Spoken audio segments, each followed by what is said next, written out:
Hello everyone, শুভ অক্ষয় তৃতীয়া। প্রতি বছরের মতো এবছরও আমাদের বাড়িতে আজকে লক্ষ্মী গণেশ পুজো আর সাথে সত্যনারায়ণ পুজো হচ্ছে। তাই দেখো মা এখানে সবার প্রথমে একদম যে নারায়ণের জন্য মোকাম পাতে তো সেটা পাচ্ছে। আর এরপরই হচ্ছে মা লক্ষ্মী গণেশ ঠাকুরটাকে মানে বসাচ্ছে। আর এই লক্ষ্মী গণেশ ঠাকুরটা না এবারে বাবা এত সুন্দর এনেছে, মানে আমি সামনে যেতে পারছিলাম না, শুধু ওই ওখানে ঠাকুরের সমস্ত জিনিস ছিল, এগোতে পারছিলাম না, কিন্তু তাই ভালো করে হয়তো মুখটা দেখাতে পারিনি, কিন্তু মুখটা এত মিষ্টি ছিল, মানে একটা কিউট কিউট ব্যাপার ছিল আর কি ঠাকুরটার মধ্যে। আর এখানে আমার মামনি আর মাসুমণি এরা দুজন মিলে ঠাকুরের সমস্ত ফল কাটা, তারপর যোগাযান্তি যা যা সব করছিল, কারণ ঠাকুরমশাই বলেছিল 11টার সময় আসবে, আর ঠাকুরমশাই আসার সময়ও হয়ে গিয়েছিল।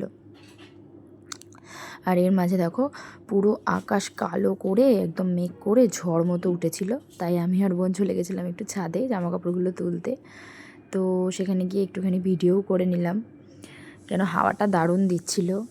আর মানে পুরো একদম ঠান্ডা হয়ে গেছিলো, মানে গরম ছিল, সকালের দিকটা খুব গরম লাগছিলো কাজ করতে করতে, তারপরে একটু মানে হেভি হাওয়া দিচ্ছিলো, তাই একটু ভিডিও করে নিলাম।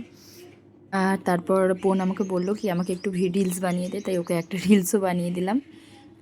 আর নিচে এসে পুজো শুরু হয়ে গিয়েছিল, তখন রোশনাইকে নিয়ে পুজোর কাছেই বসলাম আর একটু পুষ্পাঞ্জলি দিলাম। কিন্তু রোশনাইকে নিয়ে এক জায়গায় বসা যে কি কষ্টের, তো যাই হোক ওকে ওই পুষ্পাঞ্জলি মানে হাতে ফুল দিয়ে আমাদের সাথেই আর কি একটু বসিয়েছিলাম। তো তারপর পুজো টুজো হয়ে গেছে, আর এখানে আমরা প্রসাদ নিয়ে বসে পড়েছি।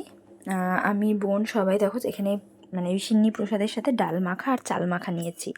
এটা তো আমাদের মানে খুব ভালো লাগে ডাল মাখা আর চাল মাখা খেতে। তো তোমাদের কার কার এরকম ডাল মাখা আর চাল মাখা ভালো লাগে জানিও। তো চলো টাটা।